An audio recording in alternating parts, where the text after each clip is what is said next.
Hello, कैसे हैं आप सब। आज हम क्लास 12th बायोलॉजी का जो थर्ड चैप्टर है ह्यूमन रिप्रोडक्शन, उसके पहले पार्ट के बारे में जानेंगे। उसका जो इंट्रोडक्शन है, इंट्रोडक्शन जो है उसको आज पढ़ेंगे। इंट्रोडक्शन में हमें कौन कौन से टॉपिक्स पढ़ने हैं, तो मेनली इसमें reproductive events, gametogenesis, insemination, fertilization, development of blastocyst, implantation, gestation period क्या होता है, और लास्ट में पार्टीशन। इनकी सिंपली हमें डिफिनीशन जाननी है। और याद रखेंगे, इसमें थोड़ा रिप्रोडक्शन जानते हैं कि कुछ भी पढ़ने से पहले साइंस में आप क्या जानेंगे, टर्म और उन टर्म की डिफिनीशन। ठीक, तो याद रखेंगे रिप्रोडक्शन मीन्स, री मीन्स होता है, री means again, again production means production. Means कोई भी इंडिविजुअल है वो जब अपने जैसी स्पीसीज का फिर से प्रोडक्शन करता है। कोई भी इंडिविजुअल अपने जैसी स्पीसीज का जब फिर से प्रोडक्शन करता है, इसी प्रोसेस को रिप्रोडक्शन कहते हैं, इसी प्रोसेस को रिप्रोडक्शन कहते हैं। अगर इसकी डिफिनीशन जानेंगे तो reproduction is a biological process by which organism give similar to themselves. Means reproduction एक बायोलॉजिकल प्रोसेस है जिसमें इंडिविजुअल अपने जैसे ऑफस्प्रिंग को जनरेट करता है या उसकी ओरिजिन करता है। ठीक, तो याद रखेंगे सिंपली डिफिनेशन, री means again, production means production, produce करना। तो जानते हैं रिप्रोडक्शन के टाइप्स आप जानेंगे। सिंपली 2 टाइप्स का होता है, एसेक्सुअल एंड सेक्सुअल रिप्रोडक्शन। क्योंकि ह्यूमन है तो याद रखेंगे कि ह्यूमन में केवल सेक्सुअल रिप्रोडक्शन पॉसिबल है। याद रखेंगे humans are sexually reproducing and viviparous. Viviparous means those organisms which can give birth to young ones means ऐसे इंडिविजुअल जो यंग वंस को प्रोड्यूस करते हैं, मीन्स जो बेबी की बर्थ कराते हैं।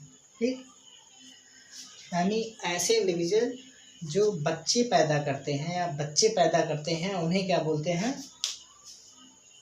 Viviparous animals. तो याद रखेंगे humans are sexually reproducing and viviparous animal. अब इसके रिप्रोडक्टिव इवेंट्स के बारे में, यानी जो रिप्रोडक्टिव इवेंट्स होता क्या है उनके बारे में, उन घटनाओं को जानेंगे। उसके पहले एक चीज़ जानेंगे, ये प्यूबर्टी। प्यूबर्टी क्या है? प्यूबर्टी में याद रखेंगे रिप्रोडक्टिव फेज। मीन्स किसी भी इंडिविजुअल में जब रिप्रोडक्शन की कैपेबिलिटी आ जाती है तो उसी फेज को बोलते हैं रिप्रोडक्टिव फेज। और ये प्यूबर्टी की एज मेल और फीमेल में अलग अलग होती है। मेल में याद रखेंगे, मेल में ये एज होती है 13 to 16 years, 13 to 16 years, and female में 11 to 13 ईयर्स। ओके, ये प्यूबर्टी की एज मेल में 13 to 16 ईयर्स एंड फीमेल में 11 to 13 ईयर्स। तो हम बात क्या करेंगे, कब करेंगे इस चीज़ की, जब कोई भी इंडिविजुअल इस फेज में है। किस फेज में है? रिप्रोडक्टिव फेज में है। मीन्स कोई भी इंडिविजुअल में जब रिप्रोडक्शन की कैपेबिलिटी आ गई है, उसके primary sex organ fully developed हो गए हैं, हम उस स्टेज की अब बात करने जा रहे हैं। तो अगर किसी भी मेल हो या फीमेल हो, उसमें जब रिप्रोडक्टिव एबिलिटी आ जाएगी तो उसमें सबसे पहला प्रोसेस क्या होगा? गैमीट का फॉर्मेशन होगा। क्या होगा? गैमीट का फॉर्मेशन। याद रखेंगे जो गैमीट टर्म है ये एक जर्नल टर्म है both for male and female. ये क्या है? एक जर्नल टर्म है मेल और फीमेल दोनों के लिए। ठीक, तो याद रखेंगे जैसे आपने एक 11th में पढ़ा होगा ग्लाइकोजेनेसिस, ग्लाइकोजेनेसिस पढ़ा है ना, तो उसी के जैसे है। ग्लाइको मीन्स होता है जैसे ग्लूकोज, जेनेसिस का मतलब फॉर्मेशन, ग्लूकोज का फॉर्मेशन, ग्लूकोज का फॉर्मेशन। उसी के जैसे है gametogenesis means formation of gamete, formation of gamete is called gametogenesis. Genesis means formation and gameto का मतलब gamete, formation of gamete is called gametogenesis. अब याद रखेंगे मेल और फीमेल में अलग अलग तरह का गैमीट बनेगा। मेल में मेल गैमीट होगा और फीमेल में फीमेल गैमीट होगा। तो मेल में जो मेल गैमीट होगा उसे बोलते हैं स्पर्म, और जो फीमेल में गैमीट होता है उसे बोलते हैं ओवम। ठीक, मेल के गैमीट को कहेंगे स्पर्म और फीमेल के गैमीट को कहेंगे ओवम। और आप जानते हैं कि स्पर्म का फॉर्मेशन कौन करता है? टेस्टिस। और ओवम का फॉर्मेशन कौन करता है? ओवरी। ओवम का फॉर्मेशन ओवरी करता है। याद रखेंगे testis is the primary sex organ of male and ovary is the primary sex organ of female. Okay, तो गैमेटोजेनेसिस में याद रखेंगे, गैमेटोजेनेसिस की डिफिनीशन क्या होती है? Formation of gamete. अगर स्पर्म का फॉर्मेशन पूछा जाए तो बोलेंगे उसे स्पर्मेटोजेनेसिस, स्पर्मेटोजेनेसिस। ओवम का formation is called oogenesis, oogenesis। ठीक, क्लियर है? तो gametogenesis means formation of gamete, और गैमीट ये टू टाइप्स के होंगे, मेल गैमीट और female gamete. Male gamete is sperm and female gamete is ovum. Formation of sperm is called spermatogenesis and formation of ovum is called oogenesis। Clear है?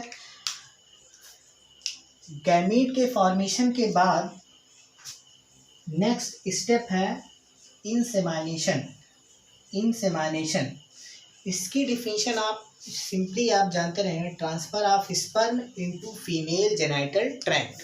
Transfer of sperm into female genital tract means जो male gamete sperm है उसका transfer female के genital tract में यानी vaginal tract में कराना ही इंसेमाइनेशन है। ट्रांसफर ऑफ स्पर्म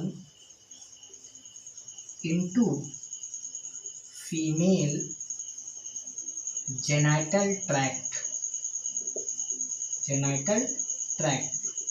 ठीक। स्पर्म का ट्रांसफर कराया जाएगा फीमेल के जेनाइटल ट्रैक्ट मीन्स जिसे आप वेजाइनल ट्रैक्ट बोलते हैं, ठीक। सिंपली इंसेमाइनेशन की डिफिनीशन याद रखेंगे, transfer of sperm into female genital tract, ठीक। नेक्स्ट है फर्टिलाइजेशन। जब ये स्पर्म का ट्रांसफर होगा फीमेल जेनाइटल ट्रैक्ट में तो ये स्पर्म फीमेल के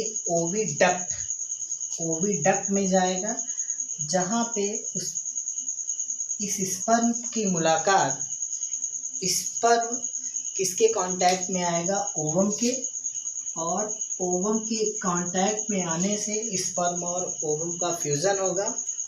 that process is known as fertilization. तो फर्टिलाइजेशन की डिफिनीशन क्या हो गई? Fusion of male and female gamete, fusion of male and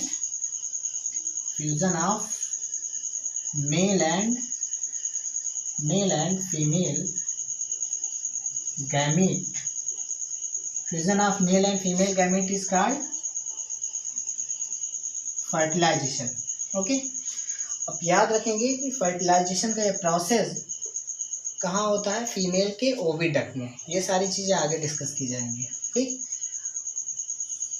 उसके बाद नेक्स्ट टॉपिक है फर्टिलाइजेशन का जो प्रोडक्ट होता है दैट इज कॉल्ड जाइगोट, यानी मेल और फीमेल गैमीट फ्यूज होंगे तो जाइगोट का फॉर्मेशन होगा। और ये जाइगोट याद रखेंगे ये क्या होता है? डिप्लॉयड होगा, और जो गैमीट होते हैं वो हैप्लॉयड कंडीशन में होते हैं। गैमीट हमेशा हैप्लॉइड कंडीशन में होते हैं, याद रखेंगे। ठीक, आफ्टर फर्टिलाइजेशन, इस जब फर्टिलाइजेशन के बाद जाइगोट बनेगा, फर्टिलाइजेशन के बाद जब जाइगोट का फॉर्मेशन होता है तो जाइगोट में ढेर सारे जो है क्लीवेज होते हैं, डिवीज़न होता है, सेल डिवीज़न। ये क्या है, एक तरह की सेल है और इस सेल में डिवीज़न होगा, और वो सेल डिवीज़न किस तरह का होगा, माइटोसिस होगी। ये जाइगोट चेंज हो जाएगा स्टेज में, मोरुला एक स्टेज आती है, मोरुला में चेंज होगा, और मोरुला चेंज होता है ब्लास्टुला में, मोरुला चेंज होगा ब्लास्टुला में। जाइगोट में ढेर सारे क्लीवेज होंगे या माइटोटिक डिवीज़न होगा, चेंज होगा वो मोरुला स्टेज में, मोरुला चेंज होगा ब्लास्टुला में, और उसके बाद इस ब्लास्टुला में एक कैविटी डेवलप होगी, ब्लास्टोसिस्ट।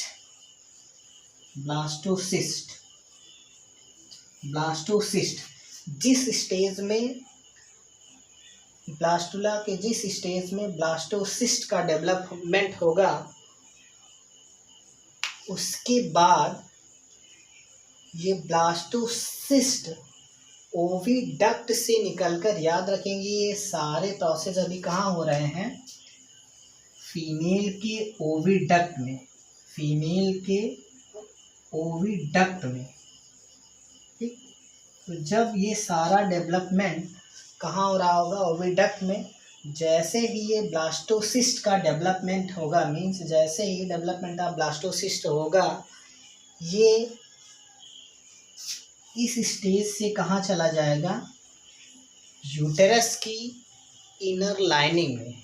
यूटेरस की 3 वॉल होती है, बाहर से देखें तो सबसे ऊपर होता है एपीमेट्रियम, बीच वाला मायोमेट्रियम और तीसरा एंडोमेट्रियम। तो यूट्रस की जो इनर लेयर होती है that is called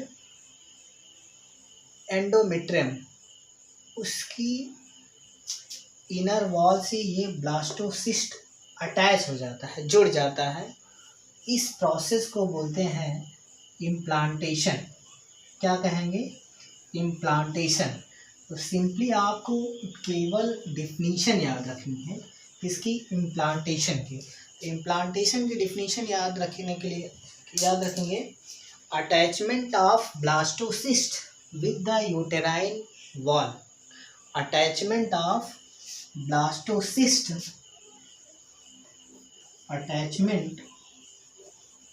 attachment of blastocyst with the uterine wall। जब ये ब्लास्टोसिस्ट की जो स्टेज आई है वो यूटेराइन की वॉल से, यानी यूट्रस की इनर वॉल से जब अटैच हो जाती है, तो इस प्रोसेस को बोलते हैं इम्प्लांटेशन। अब इसके बाद जो है, जो एम्ब्रियो, जो ये ब्लास्टोसिस्ट है, या हम कह सकते हैं कि जो ये एम्ब्रियो है, ये यूटेरस में फर्दर डेवलपमेंट के लिए रेडी हो जाता है। ठीक, अब यूटेरस में ये 9 महीने तक इस ब्लास्टोसिस्ट या एम्ब्रियो का डेवलपमेंट होता रहता है। जितने समय तक यूटेरस में एम्ब्रियो रिटेन रहता है, वो समय या वो टाइम और पीरियड या वो पीरियड कहलाता है गेस्टेशन पीरियड। ठीक है, तो गेस्टेशन पीरियड क्या है, it is the time period during which embryo retains in the uterus. याद रखेंगे, गेस्टेशन पीरियड क्या है, it is the time period during which, it is the time period during which embryo retains in the uterus, uterus। या simply आपको time period पता है 9 months. ठीक, अगर डे में इसे कन्वर्ट करते हैं तो अप्रॉक्स 270 डेज। ठीक, याद रखेंगे ये कोई फिक्स डे नहीं है, ये एवरेज है, ये एवरेज टाइम है, ये क्या है, एवरेज टाइम। ठीक, आफ्टर 9 मंथ या गेस्टेशन पीरियड के बाद जो baby born out through vaginal tract, ठीक, जब ये 9 महीने के बाद जब बच्चा मदर के वेजाइनल ट्रैक्ट से निकलता है तो उस प्रोसेस को बोलते हैं parturition, delivery of baby, delivery of baby. Simply ये वर्ड याद रखेंगे, पार्टीशन क्या है, डिलीवरी ऑफ बेबी। ठीक, तो बेबी की डिलीवरी हो जाएगी। ठीक, ये सारे पार्ट जो है ये या यही पढ़ना है हमें इसमें। और एक चीज़ कुछ इसमें है, और sperm formation continues even in old man but in women formation is ceases at the age of 50 years. ये बहुत इम्पोर्टेंट लाइन है। स्पर्म का फॉर्मेशन जो है लगातार होता रहता है काफ़ी समय तक। ठीक, मेल में स्पर्म का फॉर्मेशन काफ़ी समय तक होता रहता है, या हो सकता है 70 ईयर या 75 80 ईयर, लेकिन फीमेल में ओवम का फॉर्मेशन बंद हो जाता है at the age of 50 years. 45 से 50 साल के बाद जो है कोई भी वोमेन मदर नहीं बन सकती है या वो प्रेग्नेंट नहीं हो सकती है। क्यों? क्योंकि उसमें ओवम का फॉर्मेशन जो है सीज हो जाता है, मीन्स बंद हो जाता है। ठीक, तो याद रखेंगे कि मेल जो है वो फादर बन सकता है even 70 years, but female mother नहीं बन सकती है 50 साल या 45 या 50 साल के बाद। ठीक, तो यही सारी चीज़ें इंट्रोडक्शन में पढ़नी थी। अब इसके बारे में डिटेल्ड स्टडी करेंगे। सबसे पहले इसमें गैमेटोजेनेसिस में सबसे पहले ये मेल रिप्रोडक्टिव सिस्टम के बारे में पढ़ेंगे, फिर उसके बाद फीमेल रिप्रोडक्टिव सिस्टम, उसके बाद ये गैमेटोजेनेसिस ये पढ़ेंगे। गैमेटोजेनेसिस में ये स्पर्मेटोजेनेसिस, उसके बाद वो जेनेसिस पढ़ेंगे, फिर मेंस्ट्रुअल साइकिल है, फिर और सारी ऐसी तमाम चीज़ें हैं जिनको हम अगले पार्ट में डिस्कस करेंगे। ठीक, अगर वीडियो अच्छा लगे तो लाइक और सब्सक्राइब कीजिए। Thank you.